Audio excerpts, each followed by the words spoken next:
अभिजीत जी के गाने से हम कुछ सीखना चाहते हैं। अभिजीत जी को मैंने आउट ऑफ 100 93 दिया। देखिए क्या होता है कि एक आसान गाने को अच्छे से गा जाना आसानी होती है, लेकिन एक मुश्किल गाने को आसान बना देना बहुत बड़ी बात है। मैं वो नोटिस कर रहा था कि इतना मुश्किल गाना गा रहा है, वरना आखिर ऐसी शक्ल हो जाती है, ऐसी ऊपर आदमी सुर लगाता है ऐसा हो जाता है, क्योंकि उसका चेहरा बिल्कुल थ्रू आउट एट ईज रहा है और उसको गाने पे हमेशा भारी रहा है, सवाया रहा गाने, बिल्कुल पक्का था उसका सुर, उसकी लय, उसकी ताल। अभिजीत घोषाल 11 एपिसोड लगातार जीतकर he has now made a new record in Sa Re Ga Ma Pa history। सुन ले खुदा और से जरा आसमां मेरा, वो आसमां मेरा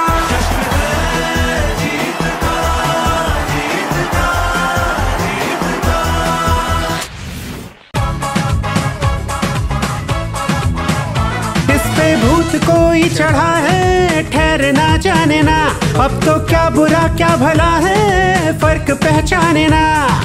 जिद पकड़ के खड़ा है कम वक्त छोड़ना चाहने ना। हे बदतमीज दिल बदतमीज दिल बदतमीज दिल माने ना बदतमीज दिल बदतमीज दिल बदतमीज दिल माने ना।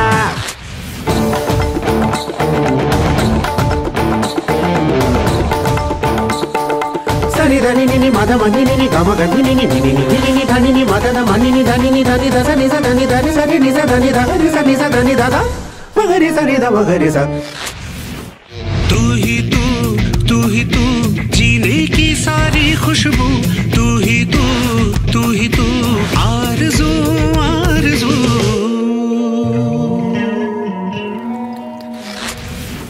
तू ही रे तेरे बिना कैसे जीऊं, जान रे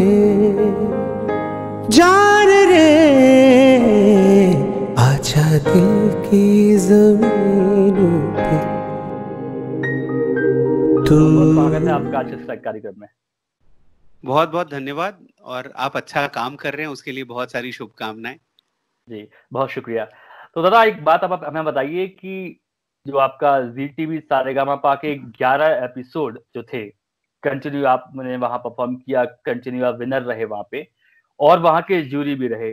मैं जानना चाहूंगा कि एक सारेगामापा के साथ में आपकी जो पूरी जर्नी थी, entire journey from the beginning to end Saregamapa की, वो कैसी रही, थोड़ा सा आप हमें बताइए। देखिए, सबसे इम्पोर्टेंट ये रही कि मुझे कभी भी, मैं इस मुगालते में नहीं रहा कि सारेगामा मेरी जिंदगी बना देगा। आजकल रियलिटी शोज में ऐसा एक दिखाने का प्रचलन हो गया है कि आप यहाँ आइए और आप उसके बाद बस एकदम टॉप ऑफ द लाइन बन जाइए। मैं उस समय के सारेगामा में रहा जब बहुत कठिन जजमेंट की जो कसौटी होती थी वो बहुत कठिन होती थी, बहुत कसी हुई होती थी। और जजेस में भी मुझे हरिप्रसाद चौरसिया जी या नौशाद साहब या राशिद खान साहब या कविता कृष्णमूर्ति जी, सुरेश वाडकर जी, विलायत खान साहब, ये सब जैसे लोग मिले, तो हमेशा ये रहा कि अच्छे से अच्छा करना है। नहीं तो क्योंकि उस समय एसएमएस आपको नहीं जिताता था, ये लोग सुनते थे, कठिन कंपटीशन लेते थे, परीक्षा लेते थे, और उसके बाद अगर उनको ठीक लगता था तो जिताते थे। तो वो एक बहुत अच्छी चीज रही। और ना ही सारेगामा जीतने के बाद मैंने सीखना छोड़ा, आज भी मैं सीख रहा हूँ मेरे 3 गुरुओं से।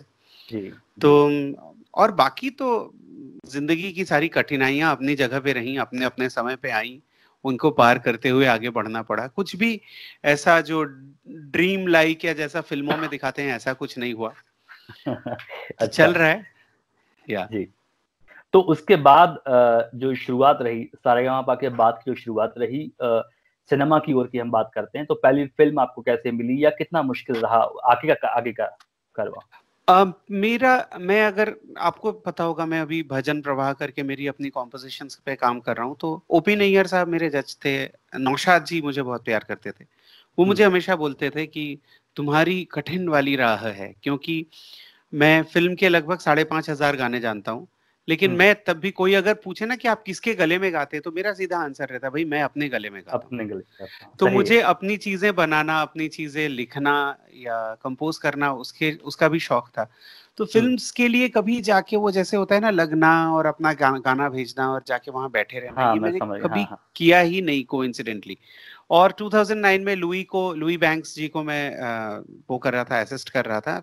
उस समय मिले सुर मेरा तुम्हारा का सीक्वल बन रहा था, तो उसमें म्यूजिक में पूरा असिस्टेंस मेरा था। तो शंकर जी लोगों से मुलाकात होती थी, और एक दिन कोइंसिडेंटली मैं बैंड्रा गया हुआ था, कुछ काम था, तो मैंने फोन किया, Shankar was there in his studio. तो मैं स्टूडियो गया, वहां जस्ट कॉफी पी रहा था, तब तक वो अचानक आंधी की तरह, हे अभी चलो चलो अंदर चलो, अंदर चलो। बस अंदर गया तो एक गाना उन्होंने दिखाया, ये गाना देखो, तो अच्छा था, it was a nice song. तो कहते just go into the booth and sing it. तो मैंने, शायद मेरी हैबिट है, मैं गाना सुनते समय कोई जब बोलता है तो मैं नोटेशन लिखता रहता हूँ। मैं गया और 15 मिनट में गा के बाहर निकल आया। फिर बाद में, मतलब as luck would have it, जैसे बोलते हैं कि फिर बाद में 3-4 महीने बाद पता चला वो अप्रूव भी हो गया एज इट इज। ये भी नहीं था कि उसका कोई फाइनल टेक लिया गया।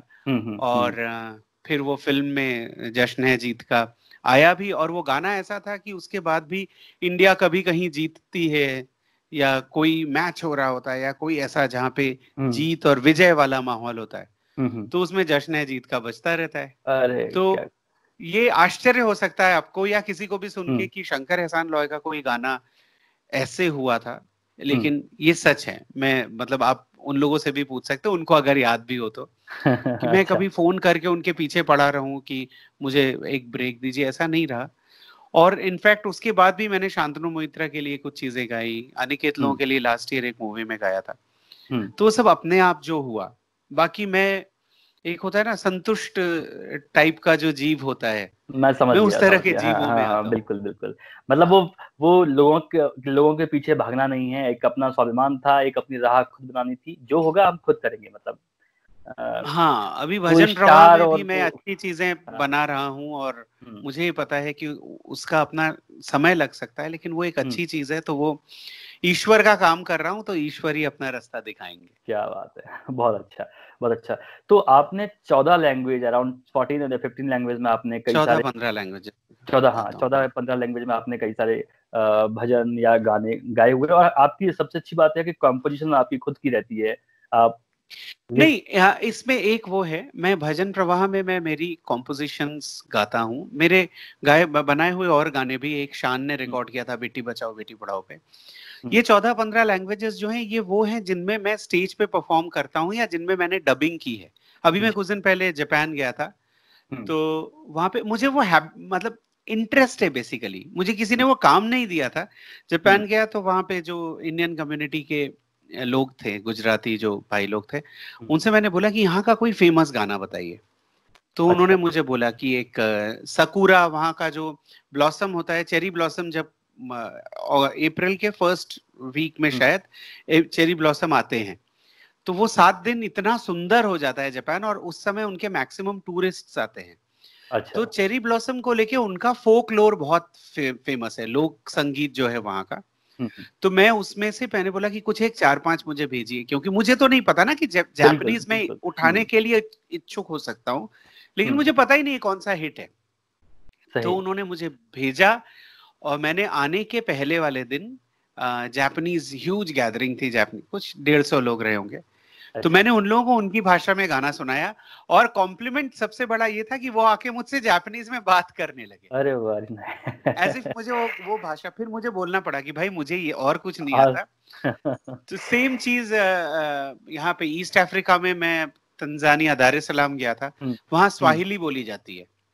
तो वहां पे एक हम लोग की एक छोटी सी बहन थी, उसको मैंने बोला कि स्वाहिली का कोई अच्छा गाना बोलो। तो वो मैंने उठाया, और वहां के कॉन्सर्ट को मैंने शुरू किया उन्हीं के गाने से। अच्छा। तो ये इंटरेस्ट वाली बात है। मुझे साउथ की जो भाषाएं हैं उनमें गाना अच्छा लगता है, उड़िया बहुत अच्छा लगता है, उड़िया भाषा में गाने बहुत प्यारे प्यारे हैं जी।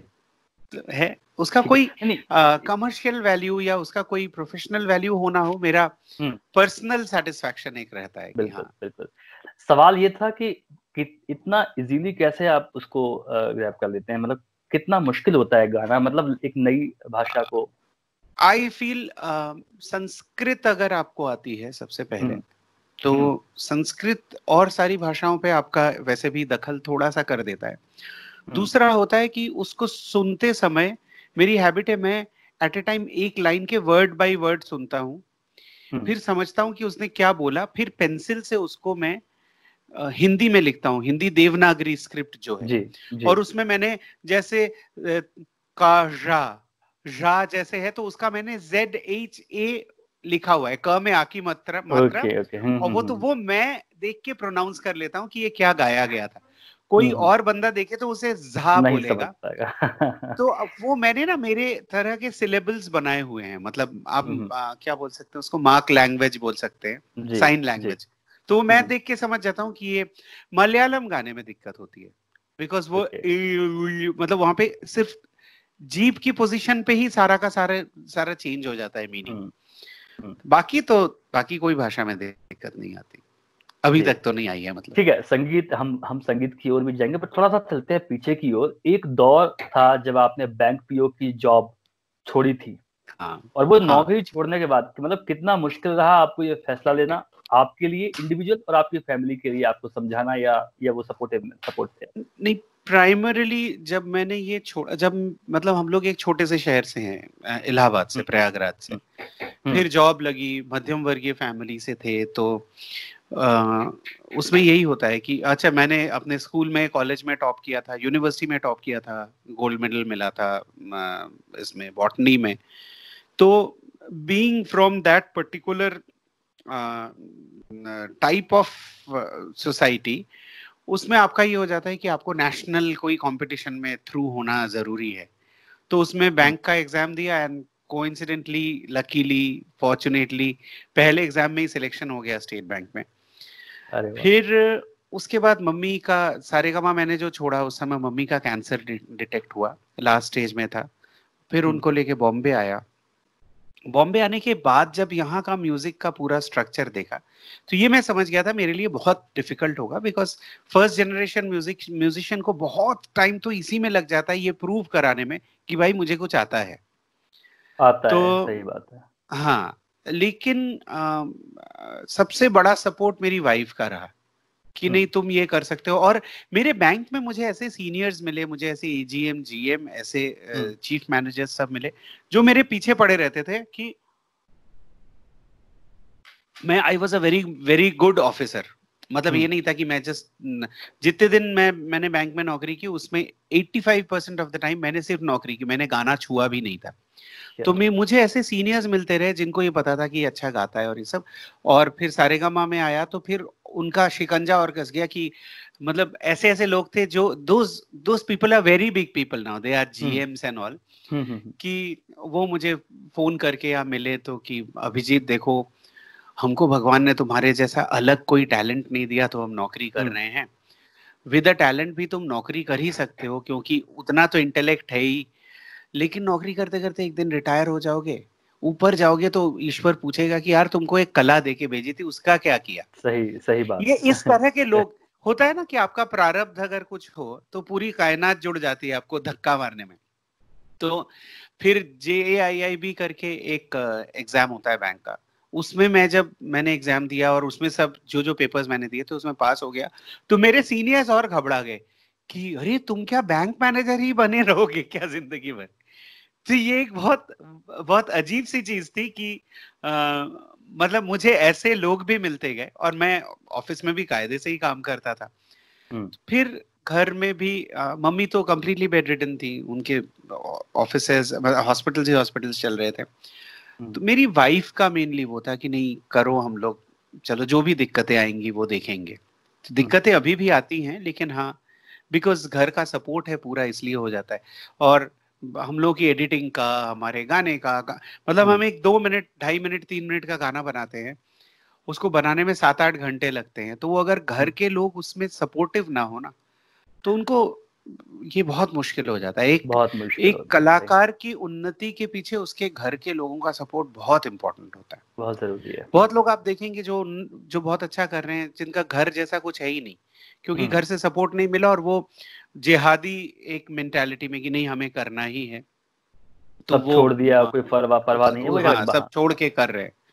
तो they have also excelled, but हाँ, if you are having a family which is supportive and you excel, then 95% of your credit goes to the family, because during the weekends, Saturday, Sunday, we have our concerts. So जब आपके परिवार के, आपके बच्चे, बीवी, इन लोगों की जब छुट्टी रहती है, तब आपका काम रहता है एक कलाकार का। उस समय उनका ये समझ जाना कि नहीं नहीं पापा का तो आज कॉन्सर्ट है, तो और फिर वो अकेले अगर गए तो अच्छी बात है, अगर नहीं गए कि नहीं आप जब खाली होंगे तब जाएंगे। तो ऐसा कई बार होता है कि स्कूल में एक दिन बच्चों की छुट्टी रख के फिर हम लोग संजय गांधी नेशनल पार्क या कहीं गए, कि जिस दिन बुधवार को चले गए। तो ये सब है, सभी के साथ ही है। बिल्कुल बिल्कुल बिल्कुल। तो दादा जब आपने बैंक की नौकरी छोड़ी, और छोड़ने के बाद फिर आपका आगे का सिलसिला क्या रहा? आपके मेंटोर आपने बाद में चुने, अपने गुरु, या फिर किस तरह रहा आगे का? नहीं, नौकरी मैं पंडित श्रीकांत वाइकर जी से सीख रहा था उस समय, और नौकरी छोड़ी जब मैंने एक्चुअली 2006-07 में, तब मेरे मम्मी की तबीयत बहुत खराब थी और मेरे कॉन्सर्ट्स बहुत देश विदेश में हो रहे थे। मैं बांग्ला सारेगामापा की एंकरिंग कर रहा था, 64 एपिसोड्स मैंने शायद एंकर किए थे। तो उस हिसाब से मैं म्यूजिकली बहुत बिजी चल रहा था, और ईश्वर की कृपा से मैं कभी भी कि अभिजीत घोषाल प्रेजेंटिंग रफी, या रफी की सुरीली आवाज अभिजीत घोषाल के साथ, इस तरह का कभी मैंने नहीं किया। तो मेरे जो कॉन्सर्ट्स हुए उसमें किशोर दा के गाने, रफी साहब के गाने, मन्ना दा के गाने सभी होते थे, और उस बीच में मैं अपना कुछ ना कुछ अपना करता रहा। अपना करना जहाँ भीड़ चाल है वहां बहुत ज्यादा मुश्किल हो जाती है, बहुत डिफिकल्ट काम है, पर वही पागलपन था और शोमाली का सपोर्ट था, मेरी वाइफ का सपोर्ट था, इसलिए I could pull लेकिन ये बहुत जरूरी है कि आपको खुद को पहचानना है, एक अपनी आइडेंटिटी आप कैसे बना पाएंगे। मतलब बहुत सारे लोग हैं जो लोग सिर्फ बहुत जमाने से, देखिए लताजी हैं, रफीसा भी हैं, किशोरदा ही हैं, उनको लोग उनके लिए जानते हैं। आपको लोग आपके लिए जाने, ये अपनी लकीर बनाना बहुत मतलब जरूरी है। बहुत वो आपने किया, और अभी तक आई थिंक आप वो कर रहे हैं, कोशिश कर रहा हूँ। मतलब उसमें जो भी गाने बना रहा हूँ, जो भजन्स बना रहा हूँ, या कुछ शान ने जो गाया था वो बिटिया के लिए था। तो मेरी प्यारी गुड़िया, मेरी 2 बेटियां हैं, तो जिनकी भी बेटियां हैं वो इससे कनेक्ट कर सकते हैं। मेरी प्यारी गुड़िया, जादू की पुड़िया, दिखने में नन्ही सी पर बातों में बुढ़िया।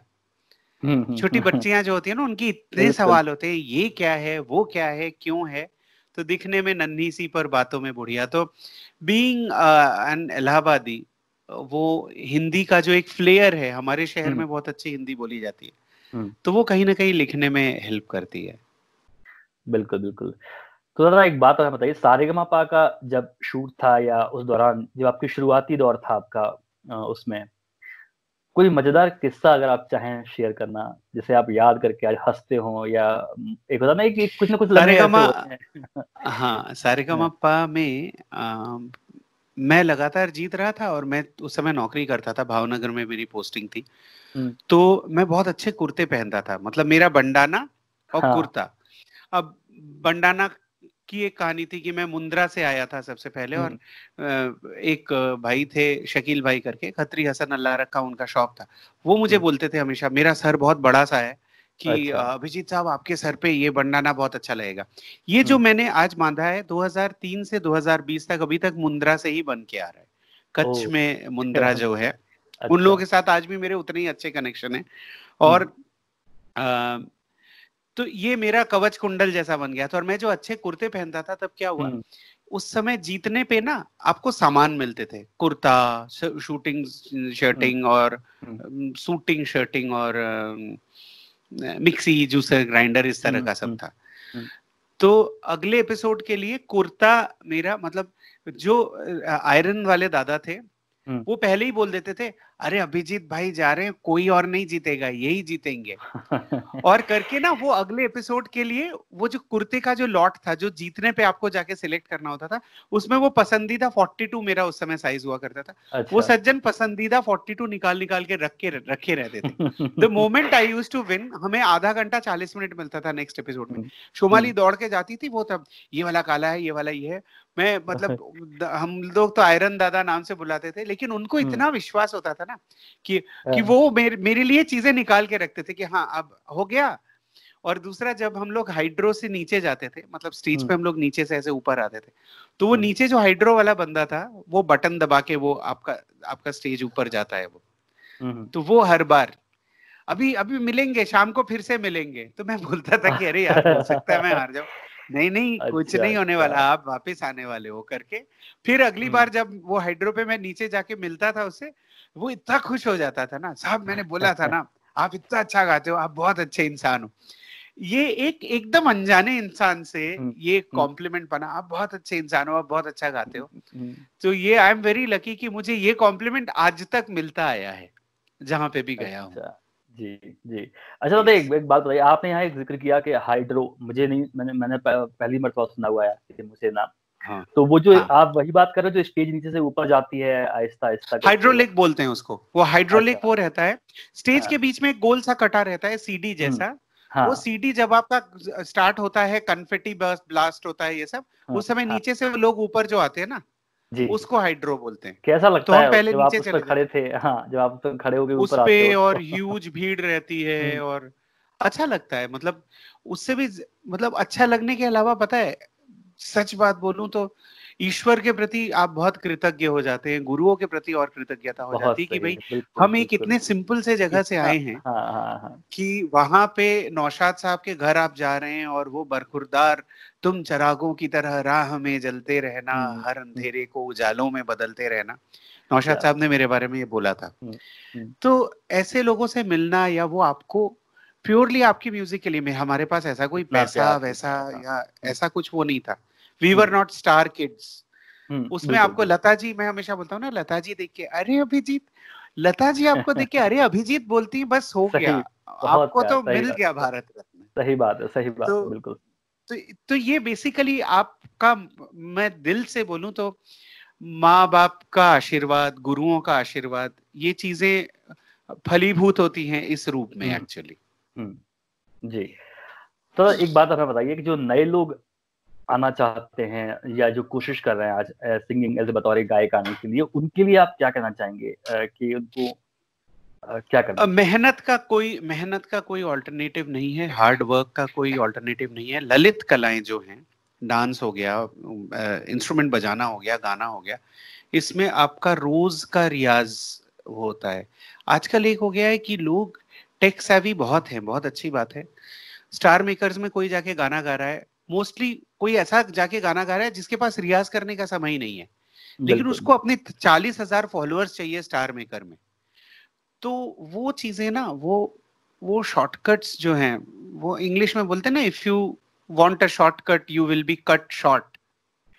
वो जो चीजें हैं, ये सब ध्यान रखना चाहिए, सीखना चाहिए। किसी के पास सीखने वाली चीजें, ऑनलाइन सीखना बहुत अच्छी बात है। मतलब ऑनलाइन नहीं, यूट्यूब देख के सीखना, आप ट्यूटोरियल देख सकते हैं, लेकिन कोई आपका गुरु होना चाहिए। डांस में आपने यूट्यूब से जो देखा उसको आपने समझ लिया, मेहनत कर ली, बहुत अच्छी बात है। आपका पैर सही पड़ा या नहीं पड़ा, सही बात है। इसलिए बोलते हैं ना, करने की विद्या है, करने से आएगी, और कोई गुरु सामने चाहिए। अब मैं ये अगर मैं गा रहा हूँ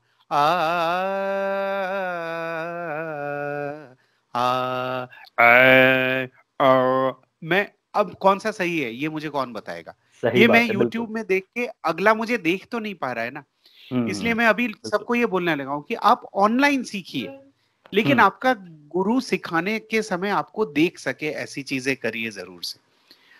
तो ये, और पढ़ाई लिखाई को तवज्जो देकर उसके बाद आइए इस फील्ड में। ये नहीं कि पढ़ना लिखना अच्छा नहीं लगता था इसलिए हम गायक बन गए। ये पुराने ऐसे कई लोग हैं जो ऐसा बोलते हैं, या जिनके साथ हो चुका है बहुत अच्छा, they have done excellently well, बहुत अच्छी बात है। बट वो बहुत रिस्की चीज है। आज के सिचुएशन में तो और भी ज्यादा रिस्की, बहुत ज्यादा, हाँ बहुत ज्यादा रिस्की। हाँ, इसलिए आपको, और अभी के सिंगर्स, अभी के डांसर्स, अभी के एक्टर्स, सबसे मेरी गुजारिश यही रहेगी कि टेक्नोलॉजी सीखिए, क्योंकि अब कोई चारा नहीं है कि टेक्नोलॉजी, अरे हमको तो बाबा ये सब नहीं आता इज नो आंसर। सही बात है। वो वाली बात ना, मुझे याद आता है याद कि कई सारे एक्टर्स ऐसे हैं पुराने जिनके पास आज काम नहीं है, क्योंकि उन्होंने अपने आप को वक्त के साथ अपने आप को डेवलप नहीं किया या नई चीजों को नहीं सीखा। वो भी एक बहुत बड़ी वजह रही है उस चीजों की। यस। आज का एक्टर देखिए, आप गिटार भी प्ले करता है, गाना भी गाता है, डांस भी अच्छा करता है, मतलब वो उसको डांस भी करना है, कॉमेडी भी कर रहा है। पहले क्या था, कॉमेडी के अलग हुआ करते थे कि जॉनी लीवर ही कॉमेडी करेंगे। इसका मैं एक चीज आपको, इसका नेगेटिव इफेक्ट भी बोलूंगा। बहुत ज्यादा पढ़े लिखे लोगों के लिए इंडस्ट्री में थोड़ा सा ये प्रॉब्लम है कि यहाँ कम पढ़े लिखे लोग बहुत ज्यादा है। जो सुशांत के साथ हुआ कि एक बंदा जो ट्रिपल में 7th पोजीशन होल्ड करता है, आप समझ रहे हैं, कुछ शायद 8 लाख 9 लाख लोगों में 7th पोजीशन आना, जिसको एस्ट्रोनॉमी, जिसको कॉस्मिक एनर्जी से रिलेटेड चीजें में, जिसको एस्ट्रोफिजिक्स में, इन सब चीजों में इतना डूब के इंटरेस्ट है कि वो सब कुछ जानता है, उसके साथ जब कुछ ऐसा होता है, अभी तो पता नहीं अदालत भी कभी बताएगी या नहीं कि उसके साथ क्या हुआ, लेकिन बीइंग दैट वेरी इंटेलिजेंट, या if you are very good to talk to, you have a very good flair of your subject and studies and reading and you know साहित्य और ये सब, तो सच में कई लोग तो फिर उसमें ये हो जाते हैं कि अरे बाप रे, इनको तो कई को आप देखेंगे जो बहुत प्रणम्य बन जाते हैं, अरे मन्ना दा, उनको तो मेरा प्रणाम है, उनके जैसा मुझे बनना नहीं है, उनके जैसा मुझे रियाज नहीं करना है, कुछ नहीं करना, उनको दूर से प्रणाम है।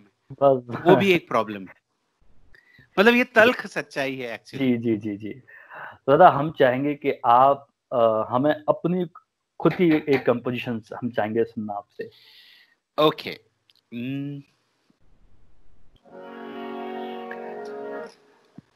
हम लोग, मतलब मैं निर्गुण लिखता हूँ, निर्गुण में कोई आकार या कोई नाम या वैसा नहीं होता है, तो आप जिस भी संप्रदाय से हैं, आप जिसको भी मानते हैं, उनको आप डेडिकेट कर सकते हैं। तो जी, तेरे रे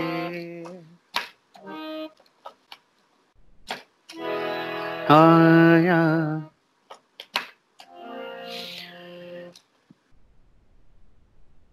क्या हो रहा है? चेक। तेरे दर आया हूँ, अब अपना ही लेना, तेरे दर आया हूँ, अब अपना ही लेना, जन्मों का प्यासा हूँ, मेरी प्यास बुझा देना, तू दया का सागर है, मैं तो एक भिखारी हूँ, तू दया का सागर है, मैं तो एक भिखारी हूँ, मेरी बाह पकड़ कर के अब पार लगा देना, मेरी बाह पकड़ कर के अब पार लगा देना। या गुरु शरण आओ मनवा, गुरु शरण आओ, ओ गुरु शरण आओ रे मनवा, गुरु शरण आओ। यहाँ वहाँ जा ढूंढते जिसको, यहाँ वहाँ जा ढूंढते जिसको, उसको स्वयं में पाओ। गुरु शरण आओ रे मनवा, गुरु शरण आओ। अब इसमें किसी का नाम नहीं है, बट जी। You can connect right away. जी बिल्कुल बिल्कुल बिल्कुल। अच्छा, हम ये एक चीज जरूर यहाँ पे हम चाहेंगे कि एक कोई ऐसा गाना जो आपके एक कोई ना कोई तो आपके एक फेवरेट सिंगर रहे होंगे, जिनको आप पसंद हाँ, करते होंगे। बहुत बहुत सारे हैं। हाँ। तो जी हाँ, तो कोई भी एक गाना अगर आप गाना चाहें। लता जी हैं, मतलब मैं सबसे ज्यादा अगर किससे सीखता हूँ हम्म, तो वो हैं लता जी। तो मैं जी। लता जी का कुछ सुना देता हूँ, क्योंकि जी। मेरे कोई भी कॉन्सर्ट में मेल सिंगर्स वैसे भी लता जी को नहीं गाते, तो मेरे किसी भी कॉन्सर्ट में वो तो रहती ही रहती हैं। तो जस्ट एक मोमेंट में जी। आप बॉलीवुड का कुछ सुनना चाहेंगे या जी हाँ, मेडिटेटिव कुछ सुनना चाहेंगे? बॉलीवुड ना। जी। हम्म। भारतीय सिनेमा हिंदुस्तानी सिनेमा। शुद्ध।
साथी दिया तो रोए है, झूमे है बाती, कहीं भी जाए रे रोए या गाए रे, चैन ना पाए रे हिया। बाहर प्यार बाहर वाह रंगीला रे, तेरे रंग में यूं रंगा है मेरा मन, छलिया रे ना बुझे है किसी जल से ये जलन हो रंगीला रे। बहुत बहुत ज्यादा खूबसूरत, बहुत ही मजा आ गया, मतलब यकीनन दिल खुश हो गया। इतनी चीजें उन्होंने गा दिए ना, सच्ची, बहुत क्या आसानी से लता जी गा के जाती थी, बाप सच में, रे बाप। सच में हाँ, आपके बहुत पसंद का कोई गाना बता दीजिए, मैं सुना देता हूँ जस्ट आ, लाइव ऐसे ही। बहुत सारे गाने हैं ऐसे तो दिमाग में कोई नहीं आ रहा, लेकिन हाँ, रफी साहब का कोई भी गाना मेरे फेवरेट, मतलब मैं उनको पसंद करता हूँ, तो रफी साहब का कोई गाना अगर आप। एक मिनट में सुना देता हूँ।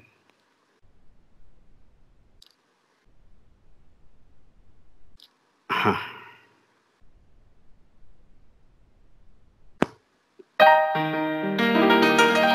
ये आपके बहुत पसंद का गाना होगा जी। फिल्म राम और श्याम।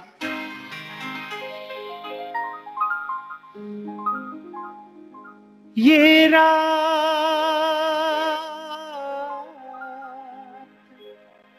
जैसे दुल्हन बन गई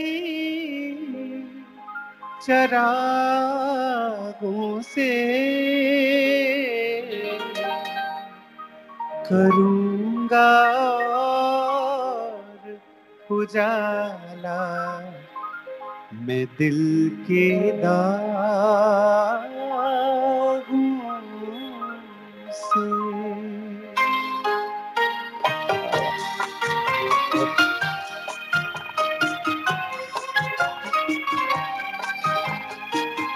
आज की रात मेरे दिल की सलामी ले ले, दिल की सलामी ले ले, कल तेरी बस्म से दीवाना चला जाएगा, शम्मा रह जाएगी परवाना चला जाएगा।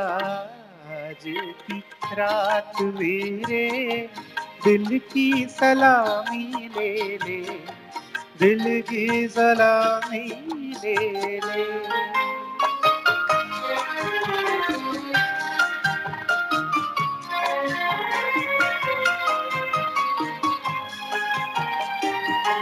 तेरी महफिल तेरे जलवे हो मुबारक तुझको, तेरी उल्फत से नहीं आज भी इनकार मुझे, तेरा मैं खाना सलामत रहे जाने वफा, मुस्कुरा कर तो जरा देख ले एक बार मुझे, फिर तेरे प्यार का मस्ताना चला जाएगा, कल तेरी बस्म से दीवाना चला जाएगा, शम्मा रह जाएगी परवाना चला जाएगा।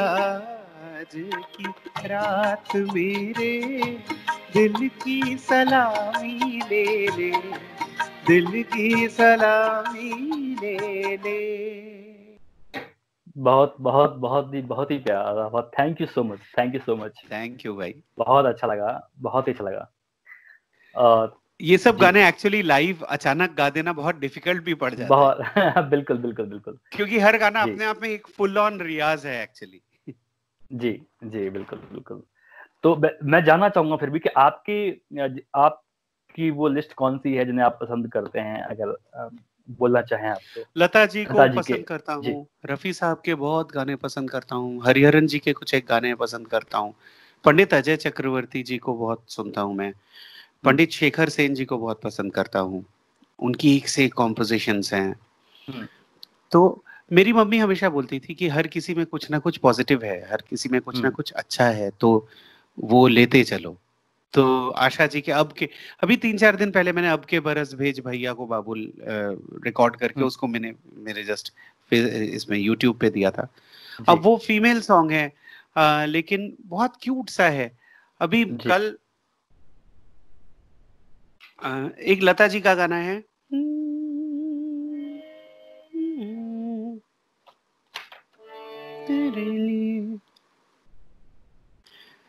तेरे लिए पलकों की झालर बुनूं, कलियों सा गजरे में बांधे फिरूं, धूप में भी धूप लगे जहां तेरी छाया बनूं, आजा साजना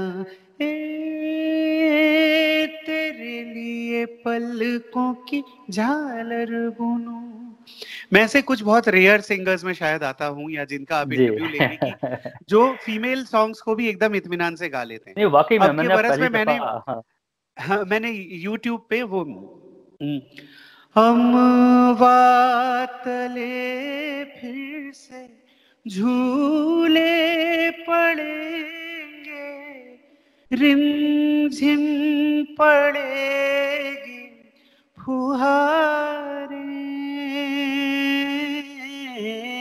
लौटेंगी जब मेरे आंगन में बाबुल, सावन की ठंडी बहारें, छल के नयन मोरा कस के रे जियरा, नैहर की जब याद आए रे, क्या बात।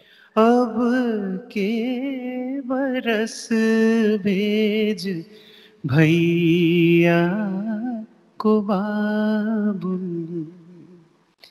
मुझे हमेशा लगता है एक अच्छा गाना, मेरे गुरुजी पंडित रामाश्रय झा जी से मैंने 5-6 महीने सीखा था इलाहाबाद में, तो वो हमेशा बोलते थे कि ये आजकल एक नया चला है कि सुबह सिर्फ भैरव का रियाज होना चाहिए, शाम को यमन का, और जबकि रियाज करने के वाले के पास समय ही नहीं है।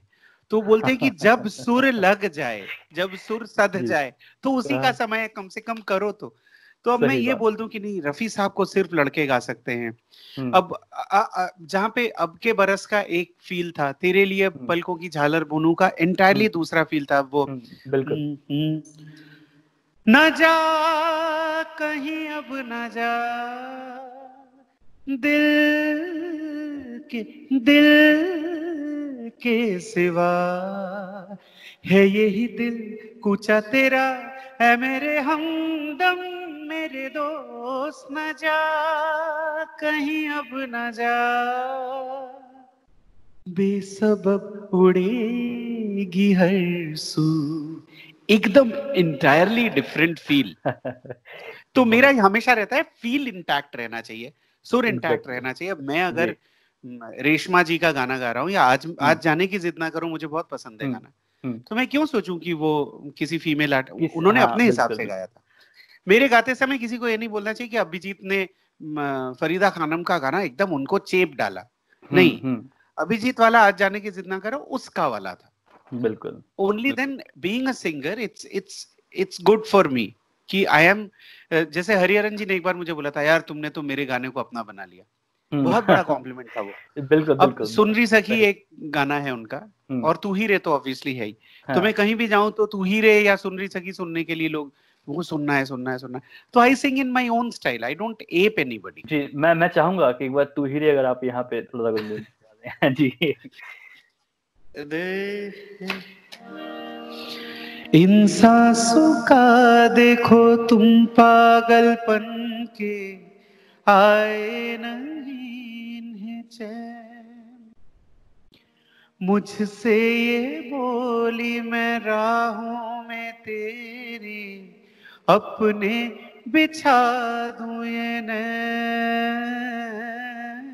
मुझसे ये बोली मैं राहों में तेरी अपने बिछा दूं ये नैन, इन ऊंचे पहाड़ों से जा दे दूंगा मैं गर तुम ना आई कहीं, तुम उधर जानम उम्मीद मेरी जो तोड़ो, इधर ये जहां छोड़ू मैं, मौत और जिंदगी तेरे हाथों में दे दिया रे, मौत और जिंदगी तेरे हाथों में दे दिया रे, तू ही रे तेरे बिना मैं कैसे जीऊं, आजा रे यूं ही तड़पाना तू मुझको, जान रे इन सांसों में बस जा तू, चाँद रे चाँद रे, आजा दिल की जमीन पे तू। कमाल है, बहुत अच्छा, बहुत ही अच्छा। आई होप आपको हारमोनियम की थोड़ी बहुत आवाज सुनाई दे रही होगी, नहीं तो मैं विदाउट हारमोनियम ही गा देता हूँ। नहीं, बिल्कुल सुनाई दे रही है, बिल्कुल वो पीछे बैकग्राउंड आ रहा, अच्छा है वो तो। बहुत अच्छा लगा बात करके आपसे, स्पेशली आपको सुन के लाइव। थैंक यू भाई, थैंक यू सो मच दादा, आपने बहुत हमें मुझे मतलब बहुत वक्त दिया हमें, आपने अपना वक्त निकाल के आप हमसे जुड़े, और थैंक यू सो मच। मैं अभी भजन को लेके काफी कुछ काम कर रहा हूँ। अनूप जी, शेखर दा, ये सब का आशीर्वाद है। अनूप जी मेरे एल्बम का रिलीज करने भी आए थे, और वो हमेशा उन्होंने उसमें बोला था कि जिस तरह से रथ में अच्छे घोड़े चाहिए होते हैं, तो भजन के रथ में हमें सक्षम घोड़े चाहिए। तो हरिओम शरण जी से मैंने लिया, तो मुझे लगता है कि इसको आगे ले जाने के लिए सबसे सक्षम घोड़ा अभिजीत बनेगा करके। क्या तो बस आप जो हमारे दर्शक जो देख रहे हैं, उनसे मेरी यही गुजारिश है कि भजन प्रवाह को सुनिए। ओरिजिनल चीजें हैं, और ओरिजिनल एंड मौलिक चीजें जो हैं, मतलब वो अच्छी हैं। उनको हम लोग एक मेंटल ब्लॉक लेके चलते हैं कि पता नहीं ओरिजिनल है, अच्छा रहेगा या नहीं रहेगा। हाँ बिल्कुल, तो ऐसा नहीं है, आपको अच्छा लगेगा, आप सुनिए। बिल्कुल सुनेंगे जी, बिल्कुल सुनेंगे, और थैंक यू सो मच इसके लिए। प्लेजर ओके भाई, थैंक यू सो मच दादा, again thanks a lot, thank you. तुमने राजधानी ट्रेन का नाम सुना है? जी सर। वो जल्दी दिल्ली क्यों चली जाती है? कि उसको कोई भी येलो या रेड सिग्नल नहीं मिलता है, ग्रीन मिलता है। तुम हमारी राजधानी हो, तुम्हें पूरा यूं तीर की तरह निकल जाना है।